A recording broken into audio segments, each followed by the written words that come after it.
하겠습니다. 또 이 시간 오예배 오신 여러분들 주님의 이름으로 축복합니다.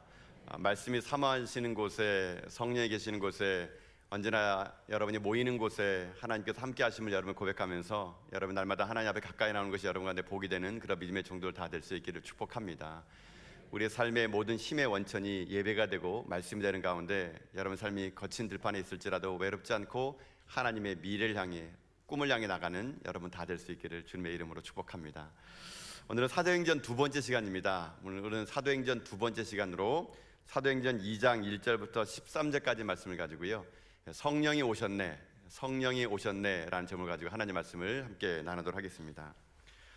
오늘 본문은 이런 내용입니다. 예수님이 승천하신 지 열흘이 지났습니다. 다시 말하자면 예수님께서 부활하신 지 지금 50일이 지났습니다. 그리고 어떤 일이 생기느냐, 예수님께서 약속하신 대로 성령이 그들에게 임재하셨다는 것입니다.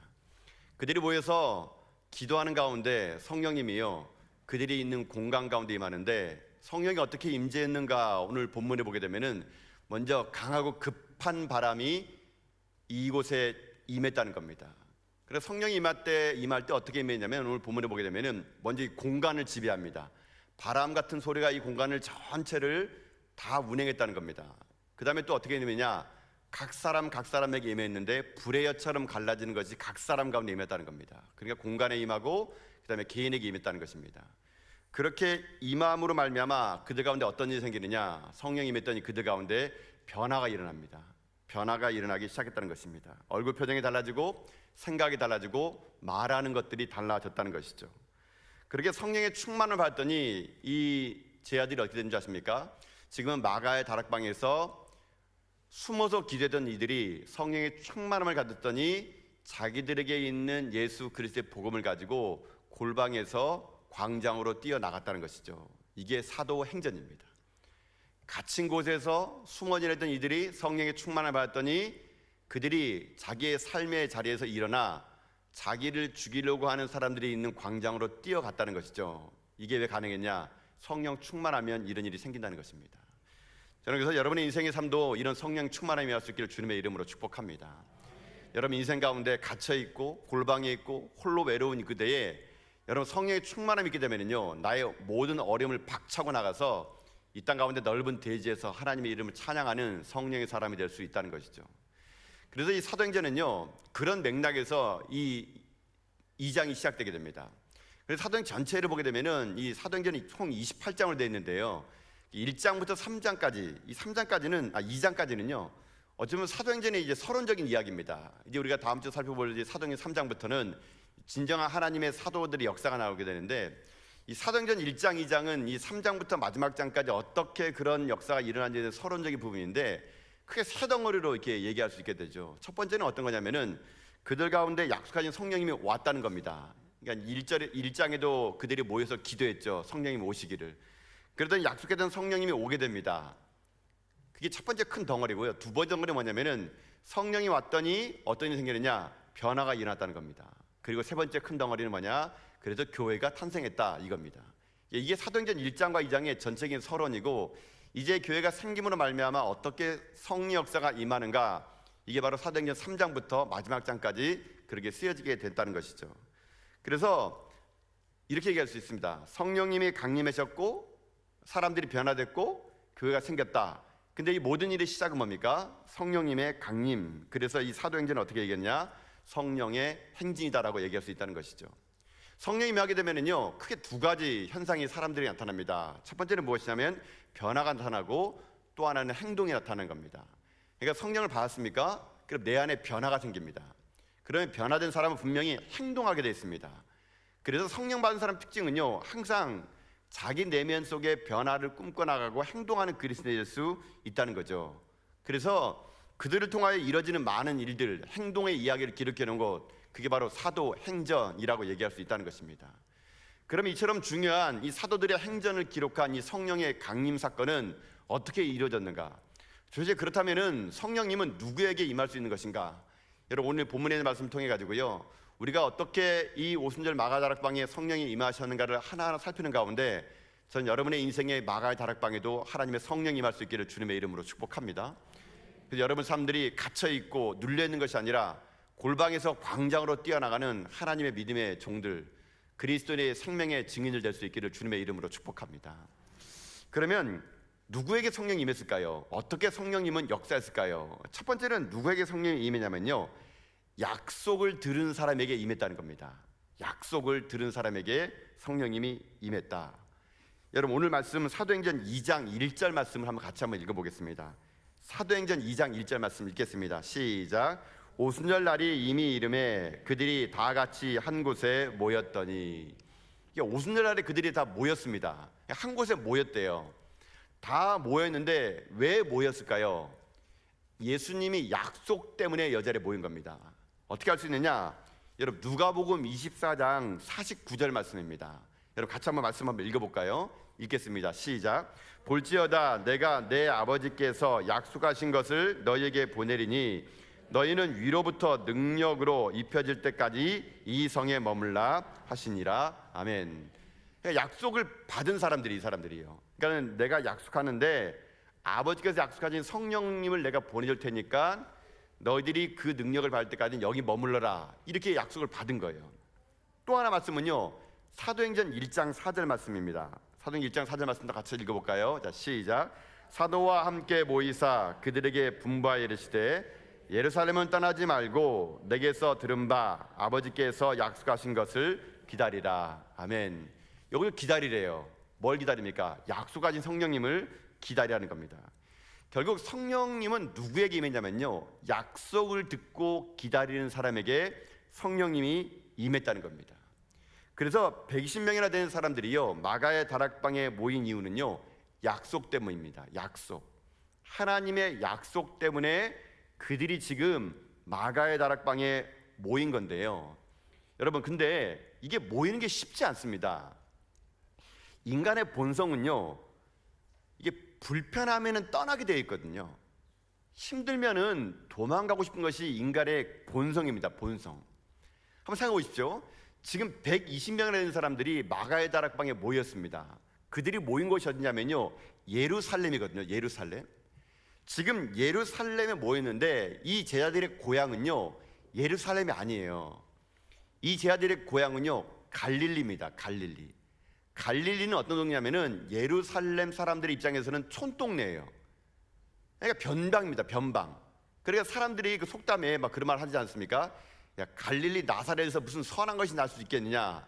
무시당하는 땅이에요. 그러니까 이 제자들은 어찌 보면은 이 예루살렘이라는 성 안에서 환영받지 못하는 촌뜨기, 시골뜨기, 그냥 멋모르는 그런 사람들이 있는요, 어찌 보면 자기들이 살던 그런 곳이 아니기 때문에 불편한 곳입니다. 예루살렘 사람들이 딱 볼 때마다 그 사람들이 경멸하는 곳이에요. 그런 사람들이 지금 어디 모였냐? 예루살렘에 모였던 겁니다. 편안하지 않았습니다.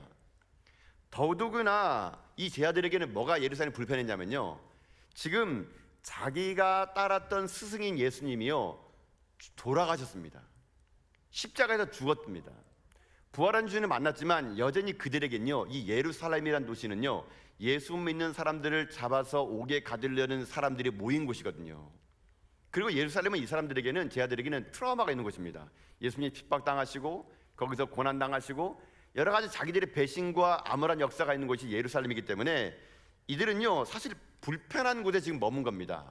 근데 왜 이렇게 불편한 곳인데도 머물렀을까요? 간단합니다. 약속이 있기 때문에 그런 겁니다. 약속이 있기 때문에 그들은요, 그 불편한 곳을 감수하고서 지금 마가의 다락방에 모여 있었다는 것이죠. 여러분, 이것이 중요합니다. 인간의 본성은요, 모이는 것보다는요, 자기 마음의 편한 곳을 찾아다니는 게 인간의 본성입니다. 여러분, 오늘도 여러분 지금 이 오후 찬양 예배 때 여러분 아침부터 오셔가지고 봉사하시고 여러분 얼마나 피곤한 시간입니까? 그렇죠? 여러분 지금 현재 제 눈을 보고 있지만 다 거의 다 지금 현재 숙면치 하고 있지 않습니까? 네. 마스크라는 이름을 감춰져가지고 여러분 얼마나 편안하게. 그래도 교회 와서 주무셔서 감사한 겁니다, 여러분. 교회 와서 주무시다가도 성령 받거든요, 하여튼가. 그러니까 우리 얼마나 힘듭니까? 너무 불편해요, 사실 이 시간이에요. 오후 2시 찬양 예배 나와서 예배 드린다는 거 너무 불편한 시간입니다. 근데 왜 모였을까요? 저는 여러분 가운데 하나님의 말씀에 대한 사모함이 있다고 저는 생각합니다. 여러분, 약속이 있는 사람은요, 기다림 있는 사람은요, 성령이 있는 사람은요, 불편한 곳으로 들어가는 사람들이거든요. 여러분 인생 편하게 한번 살아보십시오. 편하게 살다 보면 어떻게 되는지 아십니까? 마지막엔요 실패합니다. 실패. 자기 생각 없, 자기 마음대로 자기 편한 곳에 그냥 가고 싶은 대로 가고 자고 싶은 대로 자고, 여러분 이런 인생 살게 되면요 어떻게 되느냐, 인간은요 반드시 실패할 수밖에 없다는 겁니다. 여기 120명의 사람들 얼마나 불편했겠습니까? 모였지만 얼마나 그들이 삶이요 바운드리가 힘들었겠습니까? 좁은 곳에 120명 모여가지고 아마 앉지도 못하고 섰을지도 모릅니다. 너무 많은 사람이 와가지고요. 그러나 그 불편한 곳에 있는 이유는 하나입니다. 바로 약속이 있기 때문에 그런 것이죠. 약속의 자리가 여기이기에, 하나님께서 성령이 임재한 곳이 여기이기에 그들은 모였기 때문에 하나님은요 바로 그런 약속이 있는 곳에 모인 곳에 하나님의 성령의 임재가 임했다는 것입니다. 여러분, 지금 여러분들의 삶이 지금 어렵고 힘들더라도요 약속이 있는 자리에 머무는 여러분 될 수 있기를 축복합니다. 힘들고 어렵더라도 떠나면 안 됩니다. 여러분, 많은 분들이 교회를요 쉽게 떠납니다. 여러분 아닙니다. 여러분, 교회는요 힘들고 어려워서 떠나면 안 됩니다. 여러분이 교회를 떠날 때는 딱 하나밖에 없어요. 복음 두고 갈 때만 떠나야 됩니다. 내가 조금 힘들다고, 내가 이 사람이 조금 불편하다고, 내가 이것이 맞지 않다고 떠나게 되는 인생은요 계속 떠나는 인생이 됩니다. 원래 이 땅에는요 우리에게 딱 맞는 곳이 없어요. 여러분 혹시 그런 분들, 제가 생각해 보니까 그런 분들 많이 계시더라고요. 자기에게 딱 맞는 교회를 찾은대요. 제가 일전에 어떤 새가족 만났더니 그분은 교회를 쇼핑하는 거예요. 쇼핑. 지금 몇 번째인지 몰라요. 그러면서 그분이 제가 새가족 만났더니 그런 말 하더라고요. 아, 이 교회는 뭐 예배가 이러더라고요.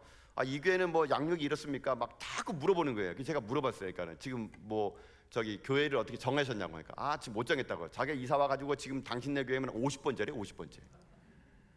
그래서 제가 뭘 하니까 자기에 맞는 교회를 찾고 있대요. 정말 자기에게 맞고 천상의 교회, 이 땅의 진짜 교회를 찾고 있대요. 제가 그분에게 얘기했습니다. 그런 교회는 없다고요. 설령 그런 교회를 찾아서 당신이 가는 그 순간 그 교회는 또 망할 거라고. 그런 교회는 없습니다. 여러분, 모든 교회, 이 땅의 지상의 교회는요 불편함을 감수하고 모이는 겁니다. 여러분, 왜 모여요? 약속이 있기 때문에, 하나님의 말씀이 있기 때문에 모인 것이 우리가 육신의 편안함에서 모인 것이 아니란 얘기거든요. 성령님은요 어느 곳에 모인지 아십니까?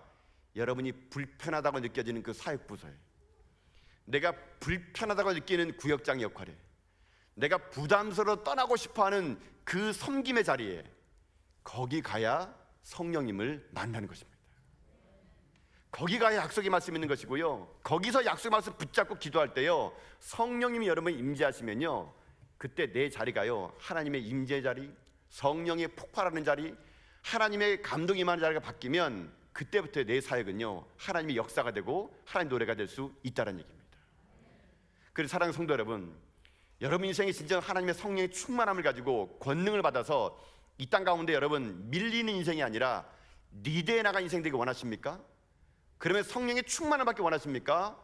그러면요 약속 붙잡고요 불편한 자리에서 기다리며 섬겨나가는 여러분 다 될 수 있기를 주님의 이름으로 축복합니다. 편안한 신앙생활이 아니라 불편함을 감수하는 약속의 사람, 저는 그 사람이요 저와 여러분이 되어서 우리 힘들고 어렵더라도 주님 약속 붙잡고 끝까지 믿음으로 승리하는 가운데요 이 땅 가운데 성령의 충만함이 무엇인지를 우리를 통하여 세상에 증명해 나가는 저와 여러분, 우리 전하교가 될 수 있기를 여러분 주님의 이름으로 축복합니다. 성령이 어느 곳에 임재 있느냐? 바로 첫 번째는 약속을 들은 사람에게 임했다는 겁니다. 그러면 두 번째로 누구에게 성령님이 임하시냐면요, 두 번째는요 기도하는 사람에게 임합니다. 기도하는 사람에게 성령이 임한다. 약속을 받은 사람이 한 일이 뭐 있을까요? 기도했습니다. 약속 붙잡고 기도했더니 어떤 일이 생겼느냐? 성령님이 임했습니다. 여러분, 제가 성경을 이렇게 사도행전부터 쭉 역사를 보니까요 성령님이 여러 군데 임했습니다. 어떨 때는 그냥 이 집회에 참석할 때도 그냥 임한 적이 있고요, 어떨 때는 사역하면서도 임한 적이 있었고요, 어떨 때는 따라가다가 그냥 성령 충만을 받은 사람이 있었어요. 근데 제가 이게 성경을 다 읽어보니까 거의 90% 이상은요 언제 성령이 임했냐면요 기도할 때 임합니다. 기도할 때 성령님이 그들에게 임했다는 것이죠. 기도가 뭡니까? 기도는요 목마름입니다. 목마름. 하나님에 대한 목마름이 있는 사람, 성령님에 대한 목마름이 있는 사람, 그런 사람에게 하나님의 성령이 임했다는 것이거든요. 여러분, 성령님이 우리에게 임하시면요, 우리가요 볼 수 없는 것을 보게 되고요, 할 수 없는 것을 하게 되고요, 우리의 능력 바깥에 있는 일을 해나갈 수 있는 능력이 우리에게 임하는 것입니다. 그렇기 때문에 여러분, 성령님을 갈망하시고 성령님의 충만함을 위해서 여러분 기도하며 나간 여러분 될 수 있기를 바라겠습니다. 진정 성령님의 목마른 사람, 그런 사람을 통해서 하나님은요, 그런 기도의 불길 속에 성령님은 각 사람 가운데 임하는 놀라운 역사가 임하게 됐다는 것입니다. 그래서 여러분, 누가복음 11장 13절에 보니까요, 이렇게 하나님께서 말씀하셨습니다. 한번 말씀을 읽어볼까요? 시작.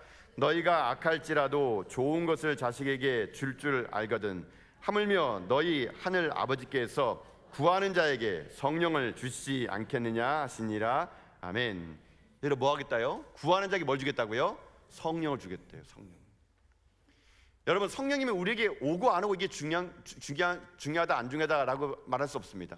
성령님이 우리에게 오셔야지만요, 우리는요 이 땅을 삶을 살아갈 수 있게 되는 거거든요. 우리의 인생을 살아가는 동안 여러분, 성령님은요 우리 가운데 힘이 되고 능력이 되고 우리의 삶의 모든 것을 움직일 수 있는 근원은요 내 안에 계신 성령 하나님 역사가만이 가능하다는 것입니다. 여러분, 그래서 저는요 저와 여러분이 모일 때마다 이 성령의 충만함을 위해서 기도할 수 있기를 바라겠습니다. 성령의 충만함을 위해서 우리가 부르짖는 그런 믿음의 교회가 될 수 있기를 축복합니다.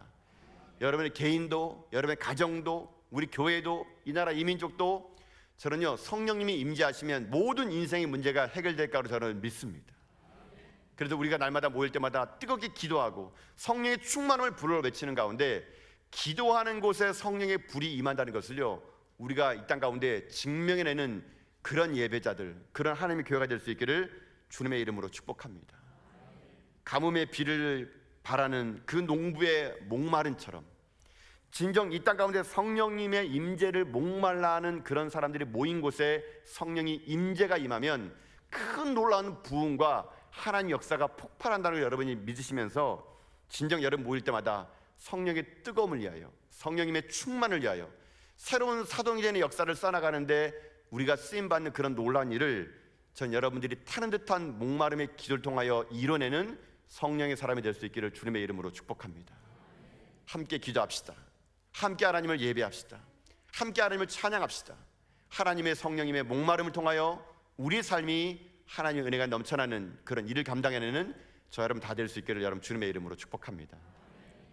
마지막으로 이제 성령님이 어디 모이느냐, 첫 번째는 약속을 들은 사람에게 모인다 그랬습니다. 두 번째는 기도하는 곳에 모인다 그랬습니다. 세 번째는요, 이거 앞에 있는 내용을 거기다 반복할 수 있지만 세 번째는요, 한 곳에 모일 때 성령의 충만함이 임했다는 것입니다. 오늘 본문에 있는 말씀을 가지고 얘기해서 그런 겁니다. 한 곳에 모일 때, 그러니까 모이는 곳에 어떻게 되느냐, 성령이 임했다는 겁니다. 홀로 있는 곳이 아니라 모인 곳에. 여러분, 마태복음 18장 20절에 보니까 주님께서 이렇게 말씀하셨습니다. 한 말씀 읽어볼까요? 시작. 두세 사람이 내 이름으로 모인 곳에는 나도 그들 중에 있느니라. 아멘. 두세 사람이 모인 곳에서 주님이 함께 해주시겠대요. 또 히브리서 10장 24절 25절 말씀인데요, 한번 이 말씀 같이 읽어보겠습니다. 시작. 서로 돌아보아 사랑과 선행을 격려하며 모이기를 피하는 어떤 사람들의 습관과 같이 하지 말고 오직 권하여 그날이 가까움을 볼수록 더욱 그리하자. 아멘. 말세가 가까워지면은 한 가지 사단이 움직이는 특징이 있는데 그게 무엇이냐? 모이지 못하게끔 한다는 겁니다. 모이지 못하게끔. 말세가 되면요 모이지 못하게끔 한다는 겁니다. 그러나 하나님의 사람들은 어떻게 합니까? 모이기를 힘쓰는 것이죠.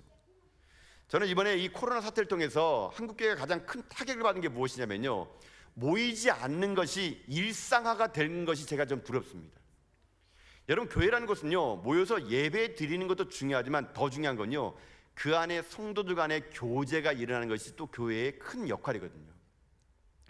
이번 코로나는 우리를요 모이기 못하겠습니다. 그래서 각종 교회마다요 교인들에게요 온라인 컨텐츠를 막 개발해 가지고요 교인들에게 온라인으로 예배를 드리게끔 했습니다.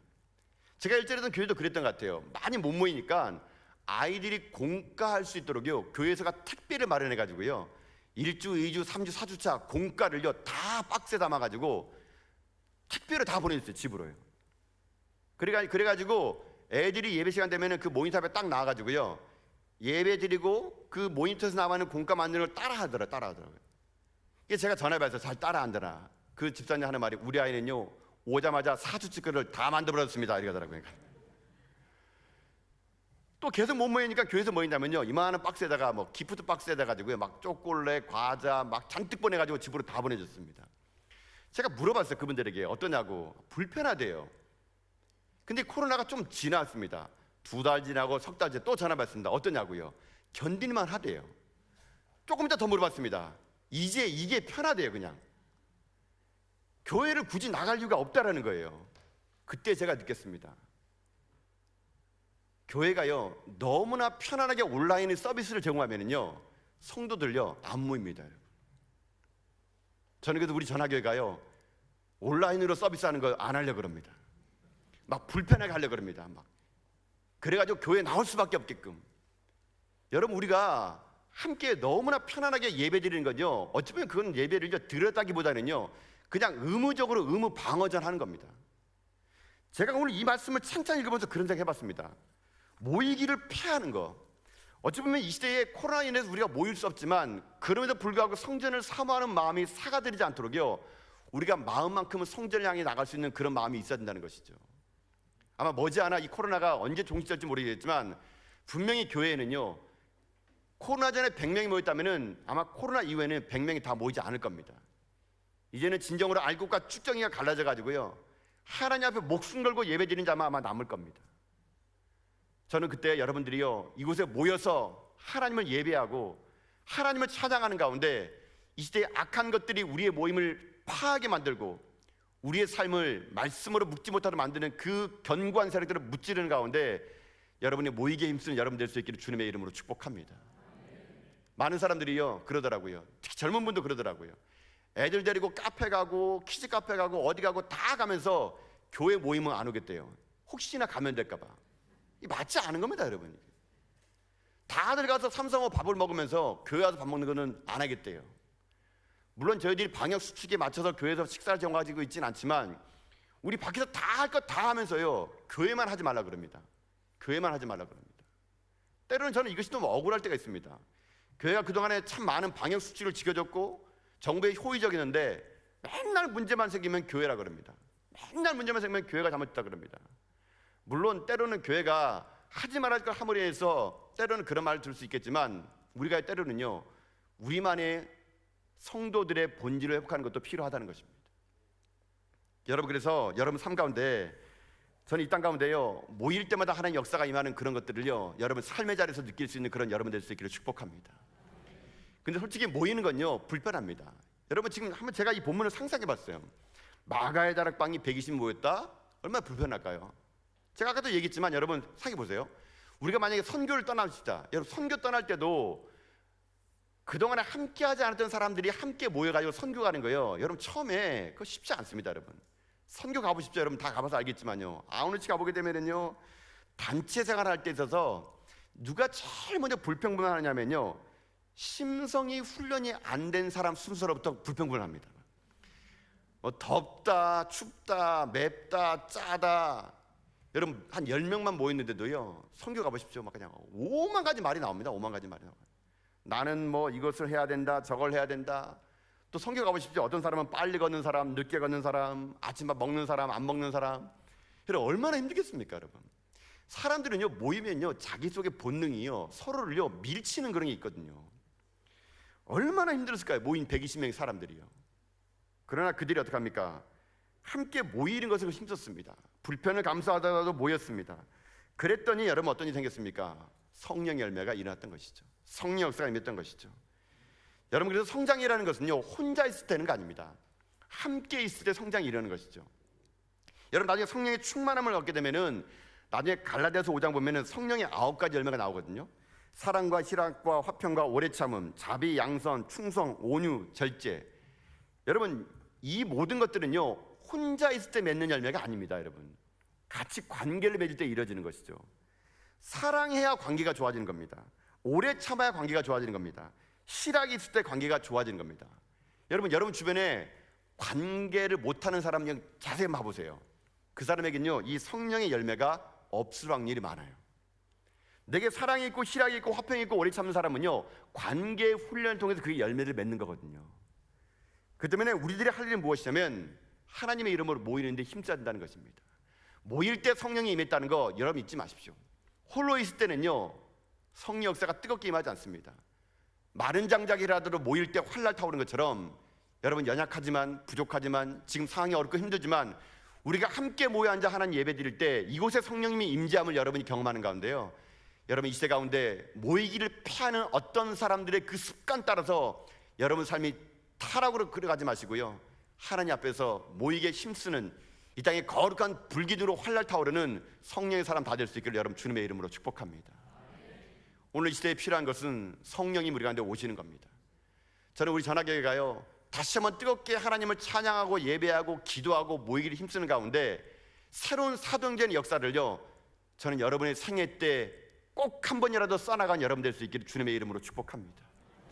진정 이 사도행전의 이 놀라운 기적들이 그저 몇 천 년 전에 그저 이야기했다 끝나는 것이 아니라 내 삶의 현실로 다가왔다는 것을요, 여러분이 묵도하시는 가운데 저는 우리가요, 사도행전 29장에 1절, 2절, 3절, 4절이 다 우리들의 이름으로 기억되는 놀라운 일이 일어날 수 있기를 주님의 이름으로 축복합니다.